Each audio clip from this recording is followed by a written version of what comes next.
Bago nga palang lahat, shoutout natin. Pero bago lahat, huwag natin kalimutan mag-subscribe, likes, comment, shares, at huwag natin kalimutan i-hit ang bell button para sa sunod-sunod na updates sa ating YouTube channel. Maraming salamat mga repa! Uy! What's up mga repa? So, dito naman tayo ulit. Welcome back sa channel ko, EKA.TV. So, meron naman tayong pag-uusapang importanteng bagay at napakahalaga nito. Kaya sana itukan nyo, tapusin yung aking video. Bago nga palang lahat, shoutout natin ang ating mga repa na sila FNJ Channel, Daddy EC TV, Kulas TV, Christine J. Villar or VL Adventures, Rick Chua, Mayumi Channel, Gracious Alicando, Eugene Rico, Call Me Ilan, Nicolite Garcia. So salamat sa pagbisita sa YouTube channel ko. Sana'y meron kayong matutunan. Okay, simulan natin. Okay mga rep, huwag nyo napasin itong mahaba ng balbas ko tsaka bigote. Epekto ng quarantine. Kaya pagpalabas walang bukas na mga barbershop pero hindi napansinin yan. Pag-usapan natin ngayon ang topic natin. Okay mga repa, familiar ba kayo sa salitang niche o yung narinig nyo ba to sa mga nagbablog or sa YouTube ko ano yung ibig sabihin ng niche?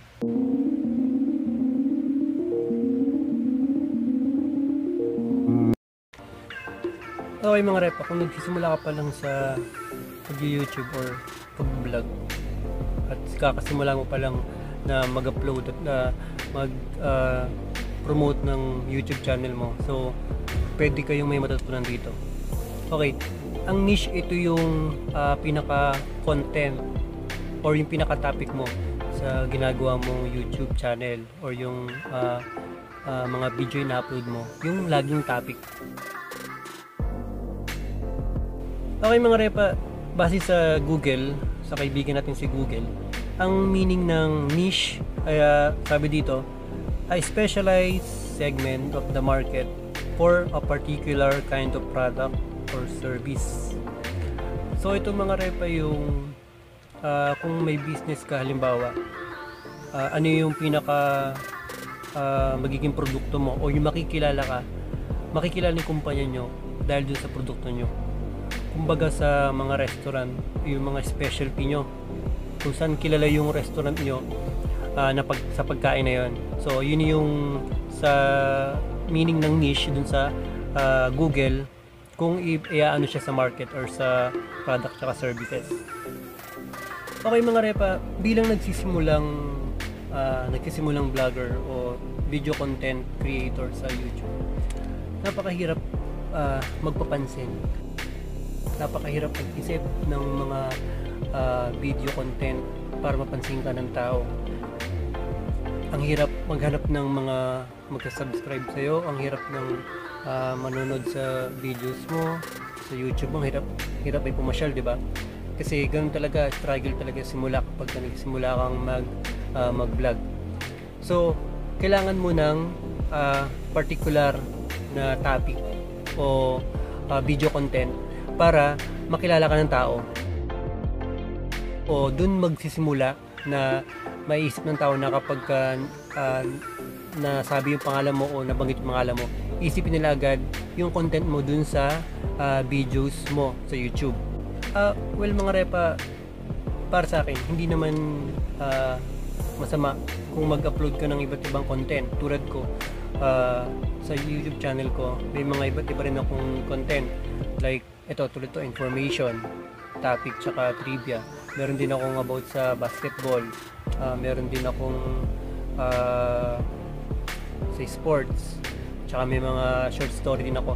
Okay lang yun. Wala namang problema kasi YouTube channel mo naman yan. So, i-playlist mo lang siya. Lagyan mo siya ng playlist para dun mo ilagay yung mga videos mo sa different category ng mga ginagawang videos. Pero di ba mga repa, maganda rin sa pakiramdam yung makilala ka ng mga tao sa nanonood sa YouTube bilang may originality o yung may kilala ka dahil sa yung content na ginagawa mo. Pansinin ito mga repa, sila Jamil, di ba? Ano yung ginagawa nilang mga videos, diba? Kadalas ng prank. So yun yung niche nila. Si Kuya Jobert, so ano yung mga ginagawa niya, mga comedy, di ba? Mga nakakatawa. Tapos si Claro the Third, kung familiar kayo, kadalasan ng mga videos na ginagawa niya, yung mga horror theory, conspiracy theories, urban legend, yan. So yun yung mga niche na naisip nila. So dahil dun sa naisip nilang content na yun or yung topic na tinatawag or yung niche nga sinasabi ko is nakilala sila ng mga tao. Okay mga repa, bilang nagsisimulang YouTuber, so siguro yung pinaka tip or advice pwede na rin, nakita ko sa mga ibang YouTuber na panood ko rin. So kapag magsisimula tayo ng isang YouTube account or magagawa tayo ng mga video content, ang pinaka-uunahin natin kung ano ba talaga yung gusto natin, kung saan tayo magaling at kung ano yung nag-excel tayo. Kasi yun naman yung purpose ng paggagawa mo ng video eh. Although maraming purpose ng kaya tayo nag-vlog. Pero kung nahihirapan ka mag-isip ng niche mo para dun sa YouTube mo, ang pinaka-unang pwede mong gawin ay yung hobby mo. Halimbawa, magaling ka sa gaming. So gawin mong niche yung gaming. Upload ka ng upload sa mga gamings, bigay ka ng mga trivia, bigay ka ng mga strategy or mga iba, kahit ano bang pwede malaman ng tao dun sa games. Kung magaling ka sa sports, so ayun ang gawin mong niche. Kung magaling ka sa basketball, gawa ka ng niche or topic tungkol sa basketball. Kung magaling ka magpatawa, gawa ka ng mga comedy. Kasi dun yung hobby mo, dun ka mag-excel. Doon ka mas komportable na i-share yung sarili mo sa YouTube. Mas madali mo siyang magawa ng video content kasi doon ka komportable at posible na doon ka makilala ng tao kasi yun yung personality mo. Syempre, marami ng niche sa YouTube, marami ng mga video content. So, baka tanungin nyo, Repa, paano yan? Marami akong kaparehas na video content o inaisip ko na niche or topic is marami kaparehas. So, ganito lang yung mga Repa. Totoo yan, napakaraming magkakaparehas na mga video content sa YouTube. Kahit itong ginagawa ko, marami rin itong kaparehas. Pero ano yung pinupuntahan dito is dapat komportable ka lang. Dapat unique. Kasi ganito lang yung repe. Kapag komportable tayo sa ginagawa natin, lalabas na lang yung creativity natin, lalabas na lang yung pagka-unique ng gagawin natin sa mga video natin. So, maghintay lang tayo. Huwag tayong magmamadaling makilala sa YouTube. Basta kung ano yung gusto natin mangyari, kung ano yung gusto natin i-share sa YouTube, upload lang tayo ng upload. Huwag tayong magmamadali kasi mag-benefit din naman tayo sa huli niyan. Basta ang pinakamaganda, mag-isip tayo ng magandang content.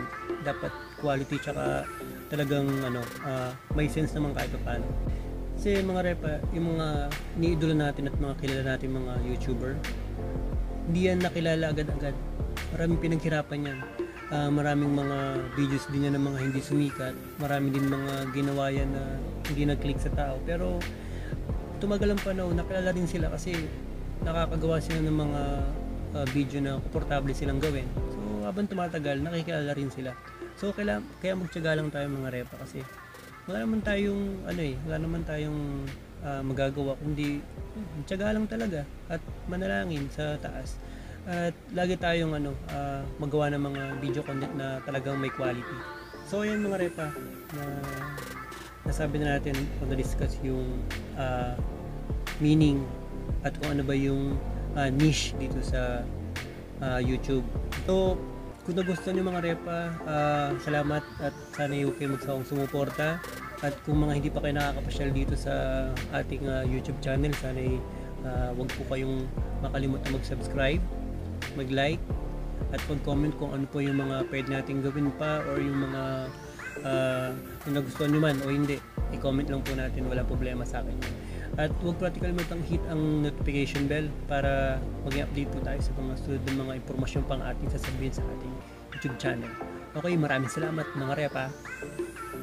Nga pala, nais ko magpasalamat kay repa natin na si RBTV Dimensions. Yan, ginawa niyo po ako ng logo ko, yung RA. Yan, kung nakikita niyo.